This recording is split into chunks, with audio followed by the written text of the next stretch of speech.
হতে পারেন কোনো গৃহস্থ ভক্ত, হতে পারেন কোনো মঠবাসী ভক্ত, যে কেউ হতে পারে, বা কোনো গৌরীয় মঠের কোনো আচার্য। কী বলছি বুঝতে পারছেন? তো যখন আসবেন তখন আমাদের উচিত তাকে যখন বরণ করবো কী করবো, সর্বপ্রথমে সে যখন দিয়ে আসবে তাকে শঙ্খধ্বনির মাধ্যম দিয়ে তাকে স্বাগতম জানাবো। তো শঙ্খধ্বনি যে করা হবে, তো অ্যাকচুয়ালি বলা হচ্ছে ভগবানের আরতি এবং ভগবানের উদ্দেশ্যে আমরা সর্বদা এই সমস্ত জিনিসগুলো ব্যবহার করি, শঙ্খধ্বনি করে থাকি। তাহলে কেন একজন ভক্ত আসছেন তার ক্ষেত্রে কেন আমি শঙ্খধ্বনি করবো? আপনাদের প্রশ্ন আসে না মনের মধ্যে, কি কেন করতে হয়? কারণ তোমার হৃদয়ে সদা গোবিন্দ বিশ্রাম। একজন ভক্তের হৃদয়ে সদা সর্বদা কে বিরাজ করেন? পরমেশ্বর ভগবান বিরাজ করেন কিনা? কারণ ভক্ত সদা সর্বদা কার কথা চিন্তা করেন? ভগবানের কথা, ভগবানের লীলা কথা। আর ভগবানের নাম অভিন্ন। তাই একজন ভক্ত যখন গৃহে আসছেন তাকে আমরা কি রূপে স্বাগতম জানাবো? না পরমেশ্বর ভগবান নাম রূপে ভক্ত মারফত আমার গৃহে আগমন করছেন। তাই আমরা সেই ভক্তকে খুশি করবার জন্য, আর সেই ভক্ত কখনো নিজেকে ভাববে না যে আজকে আমি বহুর গৃহে আসছি, যদি শঙ্খ বাজছে আমাকে আপ্যায়ন জানাচ্ছে, আমি অনেক বড় হল না, সেটা নয়। তিনি সাথে সাথে এইটা স্মরণ করবেন যে হে গুরুদেব, এই যে স্বাগতমের প্রাপ্য, মানে এই অভ্যর্থনার যোগ্য প্রার্থী আমি নই, এটা আপনি গ্রহণ করুন। উনি কি করবেন? ওনার এই প্রার্থনা উনি প্রভুপাদকে জানাবেন, প্রভুপাদ ওনার প্রার্থনা ওনার মহারাজকে জানাবেন। এইভাবে পরম্পরা সূত্রে এটা গিয়ে কোথায় পৌঁছাবে? পরমেশ্বর ভগবান শ্রীকৃষ্ণের কাছে। এইবার কি করতে হয়? যখন এলো তাকে তো আমরা প্রদীপ বাড়িতে আপনারা কি করবেন, যার জন্য ভক্তদের গিয়ে সদা সর্বদা হয় হাতে তৈরি করা মাটির প্রদীপ কিছু রেখে দিতে হয়, বা বাজার থেকে কিনে নিয়ে আসা যে মাটির প্রদীপ ধুয়ে তাকে পলিথিনের ভরে রেখে দিলে, কারণ জানে আমি কখন ভক্ত আসবেন, কিভাবে আসবেন, কোন মুহূর্তে আসবেন আমরা জানি না।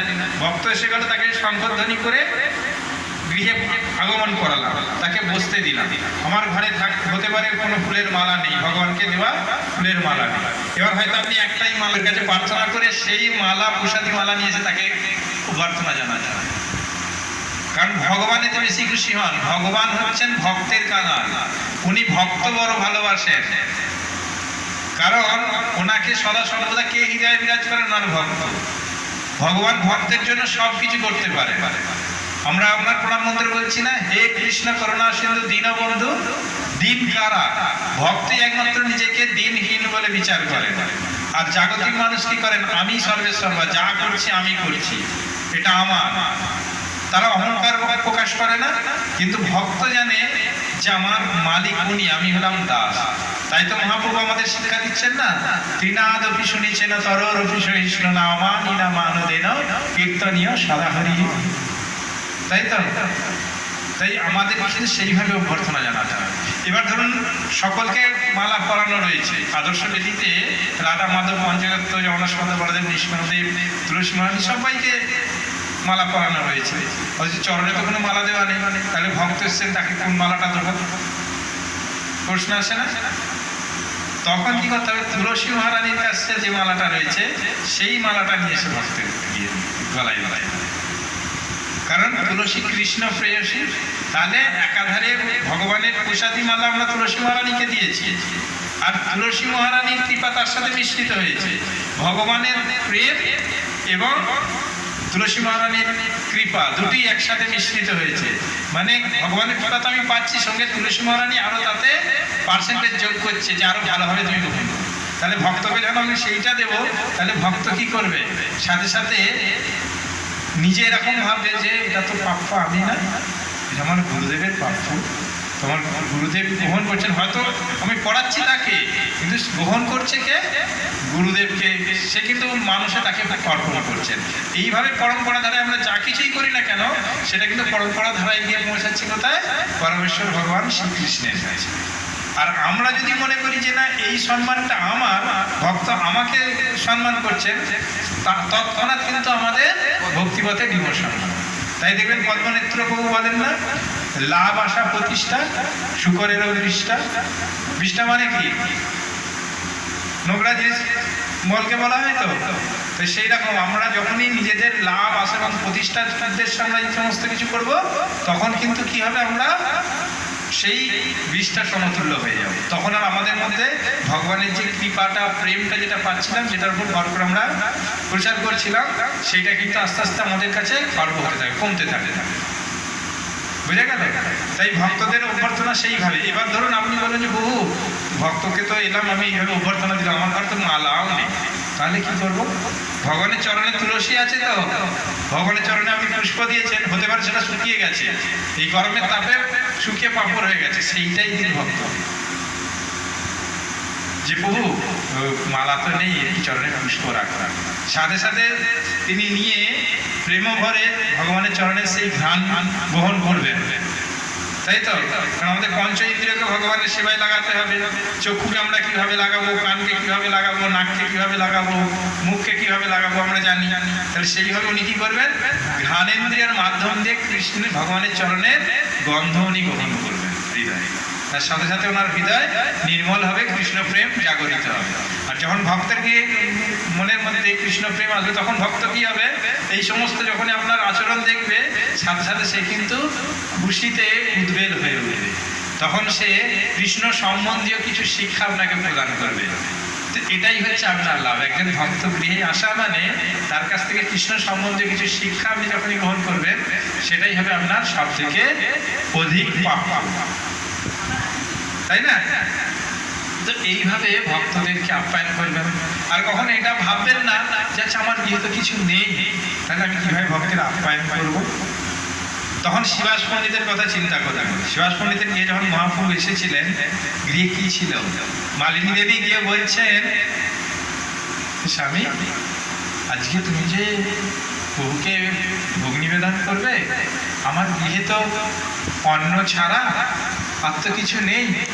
বলছি কেন, এত কিছু রয়েছে? বলছে এত কিছু রয়েছে, ওই যে সামনে তেঁতুল বৃক্ষ দেখতে পাচ্ছ, ওই পাতাকে ভালো করে জলে ধুয়ে একটু ভাজো, ভেজে দাও। আর কি করবে না, আমাদের বাড়ির পিছন দিকে যাও, গিয়ে দেখো জমিতে অনেক শাক রয়েছে। বলছে কোন শাকটা পায় আমি জানি না, বলছে তুমি যেটা জানো সেটাই তুলে নিয়ে এসো, নিয়ে এসে প্রভুর জন্য রন্ধন করো। তো প্রভুকে মহাপ্রভু গৃহে এসেছেন, মহাপ্রভুকে কি রন্ধন করে দিচ্ছেন, সেই তেঁতুল পাতা ভাজা আর এই পাঁচ মিশরি শাক একটু রন্ধন করে আর এরকম উঁচু করে অন্ন দিয়েছে, আর মহাপ্রভু প্রেমের সাথে সেই অন্ন গ্রহণ করছেন। হ্যাঁ, আর বলছে শিবাস তুমি এই রন্ধন কোথায় শিখলে? কারণ ভগবান কখনো ভক্ত কি দিচ্ছেন সেটা দেখেন না, উনি দেখেন তার মধ্যে ভক্ত কতটা প্রেম নিবেদন করেছেন, কতটা প্রেমের সাথে আমাকে নিবেদন করছেন, সেই প্রেমটা গ্রহণ করেন। যে এই জগৎ বিশ্ব ব্রহ্মাণ্ডের মালিক, তার কি এক মুঠো অন্ন জোটে না? জোটে, কিন্তু সে অন্ন পায় সব জায়গাতেই, কিন্তু প্রকৃত প্রেম মিশ্রিত যে অন্নটা, সেটা কেবল একমাত্র তার ভক্তের কাছেই পায়। তাই উনি কি করেন, ভক্ত যেভাবেই দিক, ভক্তের গৃহে থালা নেই, ভক্ত কি করেছেন, মেজে, মাটির মেজে সেটাকে গোমূত্র গোচনা দিয়ে খুব সুন্দরভাবে লেপন করেছেন, তাতেই সুন্দরভাবে সাজিয়ে দিয়েছেন, ভগবান বসে বসে সেটা গ্রহণ করছেন। এটাই হচ্ছে ভগবানের সাথে ভক্তের প্রেম মিলন। আমাদেরকে কি করতে হবে, ভগবানকে ভালোবাসার জন্য সেই প্রেমটাকে দিতে হবে। হৃদয়ের সবকিছু আমরা অন্যকে দিয়ে দিই, কেবল প্রেমটা তো রয়েছে জমা, ওটাকে জমিয়ে রেখে কোনো লাভ নেই। কারণ ওটা আমাদের সরকারের মতন 7% বা 8% সুদ দিয়ে বাড়বে না, সেটা তখনই বাড়বে যখন আমরা ভগবানের চরণে অর্পণ করব, দেখবেন সেই প্রেম ক্রমশ বাড়বে। আর এই যে গুরু গৌরাঙ্গের কাছে আমরা প্রতিশ্রুতিবদ্ধ হচ্ছি না, যে আমরা গুরু গৌরাঙ্গকে প্রচার কাজে সাহায্য করব, এই সাহায্য করার জন্য আপনাকে 5টা গৃহ ঘুরে যেতে হবে না প্রচার করার জন্য। আপনি আপনার এই আচার্যদের পদাঙ্কিত যে আর কি ইয়ে দিয়েছেন, ওনারা যেগুলো আমাদেরকে অনুসরণ করবার জন্য দিয়েছেন, সেই পথ যদি আমরা অনুসরণ করে নিজেরা নিজেদের জায়গায় স্থির থাকি, অটোমেটিক্যালি আপনাদের দেখে ভক্ত। যেমন হরিদাস ঠাকুর কি যেতেন এক প্রান্ত থেকে আরেক প্রান্তে নাম প্রচার করতে যেতেন, উনি একই জায়গায় স্থির থেকে ভগবানের দিব্য পবিত্র নাম জপ করতেন, আর ওনাকে দর্শন মাত্র ভক্ত তৈরি হতেন। একবার কেউ যদি হরিদাস ঠাকুরকে দর্শন করে ফেলেছে, দুই নয়ন মেলে, সাথে সাথে উনি কিন্তু কৃষ্ণ নামে পাগল হয়ে গেছে। হরে কৃষ্ণ মাতাজি, আপনারা কেউ চলে যাবেন না, ভগবানের প্রসাদ পেয়ে যাবেন। আর অল্প কিছু সময়, 1:30 বাজছে, তার 15 মিনিট বলবো, 9টার মধ্যে আপনারা গিয়ে চলে যাবে, অসুবিধা নেই। হ্যাঁ হ্যাঁ। তো আর যে সমস্ত নতুন ভক্তরা রয়েছে, এই যে আপনারা কি, তাই না, তো আমরা কি করেছি, আমরা এই জাগতিক যে শিক্ষা আমরা গ্রহণ করেছি, সমাজে স্কুল কলেজে গিয়ে আমরা জাগতিক শিক্ষা গ্রহণ করেছি, কিন্তু এই যে আধ্যাত্মিক শিক্ষা আমাদের কোনো স্কুল কলেজে দেওয়া হয় না। আর এই আধ্যাত্মিক শিক্ষা যেহেতু আমাদের পূর্বজ, অর্থাৎ আমাদের বাবা ঠাকুর দাদা, এনাদের মধ্যে পূর্ণমাত্রায় ছিল না, তাই ওনারা কি করেছেন, আমাদেরকে দিতে পারেন। এবার তাদের কৃপায়, তাদের আশীর্বাদে, তাদের অনেক পূর্বজদের স্বীকৃতির ফলে আমরা এই ভগবানের কথা শুনতে পাচ্ছি, ভগবানকে জানতে পারছি, ভগবানকে দেখতে পাচ্ছি এই নয়ন মেলে। সমাজে তো অনেক ব্যক্তি আছে যারা অন্ধ, তারা ভগবানকে দর্শনও করতে পারেন না ঠিকভাবে। তাদের দুঃখটা চিন্তা করুন, আমরা তো দেখতে পাচ্ছি, তাহলে সেই কথা শ্রবণ করুন যে হ্যাঁ, আমাকে তো নয়ন দিয়েছে, ভগবানকে দর্শন করতে পারছি, আমাকে কর্ণ দিয়েছে, আমাকে ভগবান হয়তো চক্ষু দেননি, কিন্তু আমাকে কান তো দিয়েছেন, তাহলে আমি শ্রবণ করবো ভগবানের কথা। কারণ আমাদের ভক্তি চর্চার প্রথম 9টা অঙ্গ হচ্ছে, তার প্রধান হচ্ছেন শ্রবণ, তাই তো। তাহলে আমি ভগবানের কথা অত্যধিকারে শ্রবণ করব, আর শ্রবণ করে কর্ণ মধ্য দিয়ে হৃদয়ে পশিল, তাই তো, মানে কানের ভিতর দিয়ে গিয়ে আমাদের হৃদয়ে যখন প্রবেশ করবে, তখন কি হবে, কৃষ্ণ প্রেম জাগরিত হবে, তাই তো। তাই আমাদের শ্রবণও করতে হবে। আর কি করতে হবে, যারা নতুন ভক্ত, তাদের জন্য খাদ্যদ্রব্য এখনই যে ছেড়ে দিয়ে আপনাদেরকে ভক্তিপথে চলে আসতে হবে, সবকিছু নিষ্ঠা সহকারে পালন করতে হবে, না, এটা না। আস্তে আস্তে, যেমন আমরা শিশুকাল থেকে আস্তে আস্তে এক পা করে হাঁটতে শিখেছি, পড়েছি, ছড়েছে, ফেটেছে, কেটেছে, আবার আমরা উঠে দাঁড়িয়েছি, আবার এক পা করে হাঁটতে শিখেছি, ঠিক সেইভাবে ভক্তি চর্চা করতে হয়। ভক্তি চর্চা সর্বপ্রথমে ভক্তদের সাথে ভক্ত সঙ্গ করবেন, সঙ্গে কি করবেন, জপ করা শুরু করবেন। এই যে মাতাজিরা দেখছেন গলায় মালা নিয়ে রয়েছেন, জপের মালা, এই মালাতে সর্বপ্রথম 2 মালা করে জপ শুরু করবেন। 1 মাস 2 মালা করে জপ করবেন। যখন জপ করবেন, হাতে একটু গঙ্গা জল নেবেন, নিয়ে জপ করবেন। আর জপ হয়ে গেলে একটা পেরেকে ঝুলিয়ে রাখবেন, শুধু সেই জপের ব্যাগটা নিয়ে কোনো পায়খানা বাথরুম এই সমস্ত নোংরা জায়গায় যাবেন না, বাকি আর বাসি কাপড়ে পড়বেন না। বিছানায় ধরুন বাসি বিছানা রয়েছে, তাকে ঝেড়ে নিলেন, ঝেড়ে নিয়ে তার উপর বসে করতে পারবেন, শুধু বাসি কাপড় বা বাসি বিছানাটাতে বসবেন। তো 2 মালা জপ করবেন, 2 মালা করে করবেন। তারপরে 1 মাস পর থেকে আরও 2 মালা বাড়াবেন, 4 মালা করবেন। তখন দেখবেন আপনাদের নিজেদেরই ভালো লাগবে যে আমি আরও বেশি করে ভগবানের নাম জপ করব, ভগবানের প্রতি প্রেম আপনা থেকে উদয় হবে।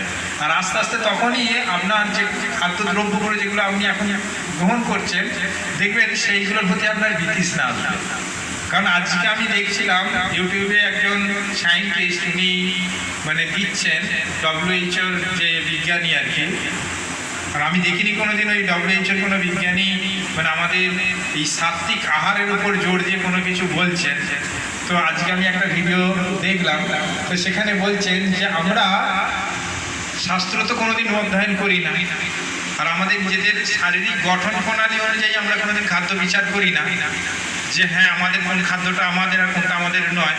তো যেমন আমরা যদি নিজেদের বিজ্ঞানের দিক থেকে দেখি, তো উনি বলছেন আমরা যেমন দাঁতের আকৃতি থেকে বুঝতে পারি যে আমাদের দাঁত হচ্ছে সমান্তরাল, আর যারা মাংসাশী প্রাণীদের হচ্ছে বিক্ষিপ্ত, ছুচালো, ধারালো, তাদের মানে খাদ্যের তালিকায় রাখো, তারা জল চেটে চেটে খায় মাংসাশী প্রাণীরা, আর আমরা জল চুমুক দিয়ে খাই।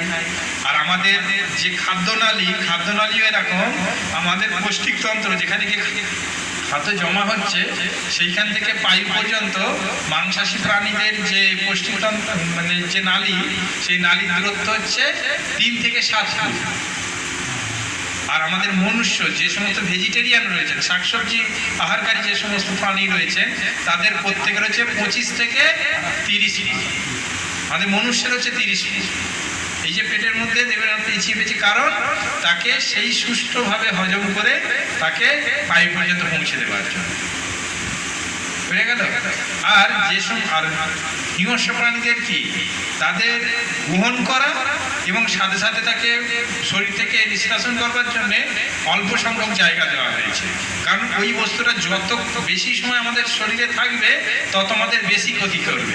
কিন্তু সাধারণ মানুষ কি সেটা বোঝে না, তারা নিজেদের জিহ্বারকে তৃপ্ত করবার জন্য তারা সেই দ্রব্যগুলো গ্রহণ করছে আর ভাবছে যে হ্যাঁ আমাদের খুব ভালো হচ্ছে। আজকে দিনে প্রত্যেক মানে পাড়ায় 4 থেকে 5টা করে cancer patient, sugar, high blood pressure, এই যে জিনিসগুলো আসছে কোথা থেকে, সেইগুলো কিন্তু এই আমাদের খাদ্য দ্রব্যের উপর নির্ভর করে আমরা আমাদের নিজেদের জীবনকে চালনা করছি। কারণ আমরা বাধ্য হচ্ছি এই রোগগুলো আমাদের শরীরে বাসা বাঁধাতে, কারণ এগুলো তো আমাদের দ্রব্য না। আজকে WHO বিজ্ঞানী বলছেন, আজকে আমি ধুবড়ি কলেজে যখন ছিলাম, কলেজে মানে পরীক্ষা ছিল, চাকরির পরীক্ষা হয়ে যাওয়ার পর একটু প্রসাদ পেতে পেতে আমি দেখছি, তো তখন দেখছি যে ওখানে WHO একটা দিয়েছে, অ্যাড দিয়েছে। যাই হোক, ওনাদেরও মানে সাত্বিক আহারের উপর মতি হচ্ছে, কারণ এছাড়া কোনো গতি নেই, এছাড়া কোনো গতি নেই মানুষের। তো যাই হোক, আর যে জগন্নাথের একটা লীলা বলছিলাম, তো আপনারা